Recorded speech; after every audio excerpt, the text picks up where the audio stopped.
সংবিধানের মূল কথা হচ্ছে জনগণের মৌলিক অধিকার এবং সেই মৌলিক অধিকার সংরক্ষণ এবং প্রয়োগের জন্য বাস্তবায়নের জন্য জনগণই সরকার নিয়োগ করে।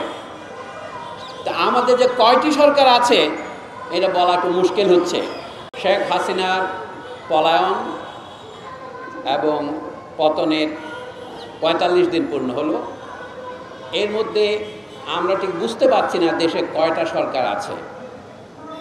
একটা সরকার শপথ গ্রহণ করেছে ৮ তারিখ আগস্ট মাসের, কিন্তু পাশাপাশি আরও অনেক সরকার চলছে, কতগুলি ঘোষিত কতগুলি অঘোষিত। আপনারা জানেন আন্তর্জাতিক আইনকে কি আইন বলা হবে? এই প্রশ্ন তুলেছিলেন ঊনবিংশ শতাব্দীর একজন ব্রিটিশ পণ্ডিত জন অস্টিন। উনি বলতেন আন্তর্জাতিক আইন কোনো আইন নয়, কারণ এটা প্রয়োগ করার জন্য কোনো সরকার নেই।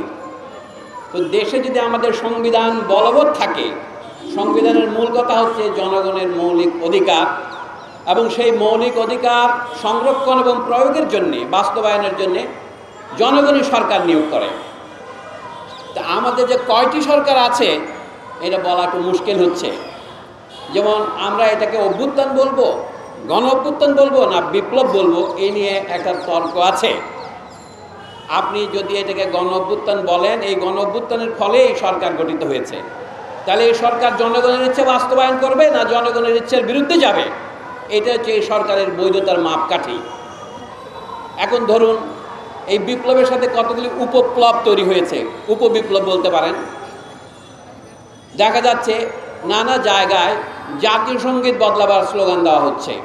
এই বিপ্লবের এইটাকে ঘোষণা ছিল, জনগণের আকাঙ্ক্ষা ছিল গত স্বৈরাচারী ফ্যাসিবাদী সরকার বিচার বহির্ভূত হত্যাসহ বিশেষ করে জুলাই অভ্যুত্থানের আগে যে ব্যাপক লোকহত্যার আয়োজন করেছিল তার বিরুদ্ধে মানুষের ফুঁসে ওঠা বিক্ষোভ এবং গত অন্তত ১৫ বছরের স্বৈর শাসনের বিরুদ্ধে মানুষের বিক্ষোভের কারণটা কি ছিল? মানুষ এই স্বৈর শাসনের নাগপাশ থেকে মুক্তি চেয়েছিল নিজেদের অধিকারকে বাস্তবায়ন করার জন্যে। কিন্তু গত ৪৫ দিনে আমরা দেখতে পাচ্ছি নানা জায়গায় বিভিন্ন ধর্মীয় স্থাপনায় হামলা হচ্ছে। এটিকে সংগঠিত হামলা নাকি দুর্ঘটনার মতো হামলা? যেমন ধরেন শুধুমাত্র যে হিন্দু ধর্মদের প্রতিষ্ঠানের উপর হামলা হচ্ছে তা নয়, ইসলাম ধর্মীয় নানা প্রতিষ্ঠানের উপর হামলা হচ্ছে, যেমন মাজারগুলির উপর হামলা হচ্ছে। এই দেশে গত ৮০০ বছরে বা তারও বেশি সময় ধরে যে ইসলাম ধর্ম প্রচার হয়েছে তাতে এই দেশের সুফি আউলিয়া এবং দরবেশদের একটা বড় ভূমিকা ছিল এবং সুফি আউলিয়া দরবেশদের সুনামকে অপব্যবহার করে অনেক মাজার ব্যবসা হয়েছে, এটাও সত্য। কিন্তু তারপরেও চট্টগ্রামের মাইজ ভান্ডারের মতো দরবার শরীফেও হামলা হয়েছে। আমাদের যে সমস্ত বিদেশি বন্ধু এই দরবার শরীফের ঐতিহ্যের উপরে গবেষণা করে, তার সুফি ঐতিহ্যের উপর গবেষণা করে যারা পিএইচডি পোস্ট ডক অর্জন করেছেন, তারা কেউ কেউ ফোন করে আমাদেরকে কাঁদছেন এর উপর হামলা দেখে। আমাদের জুলাই আগস্ট গণ অভ্যুত্থানের লক্ষ্য কি এই ছিল যে মাজার উচ্ছেদ করার জন্য আমরা আন্দোলন করেছি? আমরা আন্দোলন করেছি অত্যাচার, অবিচার, অপশাসন, শোষণ, নির্যাতনের বিরুদ্ধে। আমরা যদি এই দেশের ভঙ্গুর অর্থনীতিকে পুনর্গঠন করতে না পারি, এই সরকার যদি না পারেন, তাহলে তাদেরকেও চলে যেতে হবে। শুধুমাত্র বিদেশি কয়েক বিলিয়ন সাহায্য পেলে আমরা বিদেশি সাহায্যের বন্যায় ভেসে যাচ্ছি এমন মনে করার কোনো কারণ নেই। দেশের অর্থনীতিকে পুনরায় সচল করতে হবে। দেশের অর্থনীতির যে প্রাণ শক্তি যারা কৃষকেরা, আজকে কৃষকের পক্ষে কথা বলার মতো কোনো রাজনৈতিক দলই দেখি না।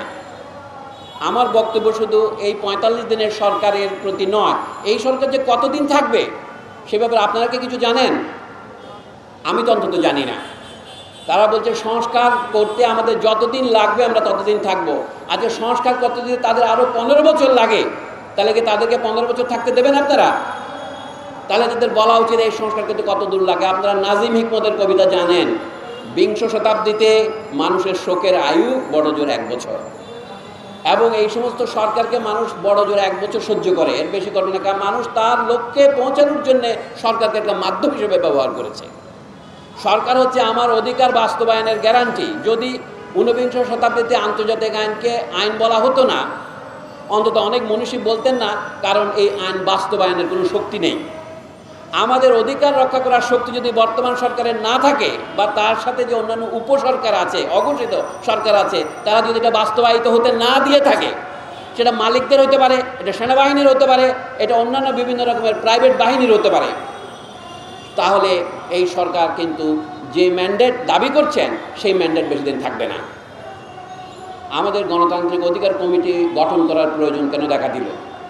আপনি যদি সংগঠিত না হন, নিজের অধিকার যদি নিজে বাস্তবায়নের জন্য নিজের পায়ে না দাঁড়ান, আপনার অধিকার কেউ বাস্তবায়িত করে দেবে না। সেটা সরকার নয়, রাজনৈতিক দল নয়, কোনো শক্তি আপনাকে করবে না যদি আপনি নিজেই নিজের কান্না না কাঁদেন। আমরা মনে করি, আমাদের বন্ধুরা বলেছেন এই সংগ্রাম দীর্ঘস্থায়ী হবে, শুধুমাত্র এই অস্থায়ী সরকারের জন্য না, এরপরে গণতান্ত্রিক সরকারের জন্য আমরা যে সমস্ত বিধান পৃথিবীতে জানি তা হচ্ছে নির্বাচন। কিন্তু আমরা জানি সকলের জন্য সমান সুযোগ যদি সৃষ্টি করা না হয়, সেই নির্বাচন কখনোই গণতান্ত্রিক হয় না। আমরা দুটো কথা স্পষ্ট করে বলতে চাই, আপনারা পরিষ্কার বলেছেন, উন্নয়নের মাপকাঠি হবে শ্রমিকের ন্যূনতম মজুরি কত সেটা দিয়ে, মাথাপিছু গড় পর্দা আয় কত এটা দিয়ে অর্থনীতিবিদরা বলে থাকেন। বর্তমান সরকারের প্রতিনিধিরাও তাই বলবেন। আগের শেখ হাসিনা আমাদের সরকারের দেশের উন্নতির মাপকাঠি দিয়েছিল মাথাপিছু আয় বেড়ে আমাদের $2500 $2700 হয়েছে সেটাই। কিন্তু সেই মাপ যে প্রতারণামূলক, সেটা আমাদের সবচেয়ে কম বেতন যে শ্রমিক পায়, আমাদের কৃষক যে তার পণ্যের দাম পায় না, তার মজুরি এবং আয় তুলনা করলে বোঝা যায় এটা কত বেশি মিথ্যা কথা। এখন আমরা বলবো শ্রমিকদেরকে সংগ্রাম করতে হয়েছে 25,000 টাকা বর্তমান বাজার দরে তার ন্যূনতম মজুরির জন্যে, সেটা বাস্তবায়ন না করে নানা ছল চাতুরি করে তাকে 12,500-এ আনা হয়েছে। চা শ্রমিকদের আন্দোলনের কথা আপনারা জানেন, তাদের কত টাকা বেতন দেওয়া হয় এবং তাদের যে মাসে কিছু চাল দেওয়া হয় 25 কেজি, বলে সেইটাও বেতনের সাথে যোগ করলেও তাদের বেতন মাসে 10-11 হাজার টাকার বেশি হয় না। তাহলে এই বিপুল বৈষম্যমূলক সমাজে আপনি গণতন্ত্র প্রতিষ্ঠা করবেন কিভাবে? গণতন্ত্র তো একটা মেকি কথা। যদি সবার জন্য সমান সুযোগ না থাকে, আমি সবাইকে যান্ত্রিকভাবে সমান করার কথা বলছি না, সবার প্রাপ্য সুযোগ সমান দিতে হবে। সবার ছেলে মেয়েদের লেখাপড়া করার সুযোগ, সবার স্বাস্থ্য সুবিধা পাওয়ার সুযোগ এবং জীবনের গ্যারান্টির সুযোগ, যেটা সংবিধানে দেওয়া মৌলিক অধিকারের অন্তর্ভুক্ত, সেটা না থাকলে হবে না।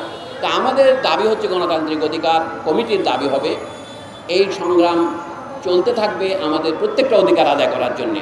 সেটার জন্য আমি আহ্বান জানাবো, আজকে শুধু মিছিলে যোগ দেবেন না, আমরা এই আন্দোলন অব্যাহত রাখবো। আজকের এই সভায় আমাদের শেষ সভা নয়, এটা দিয়ে আজকে শুরু হলো।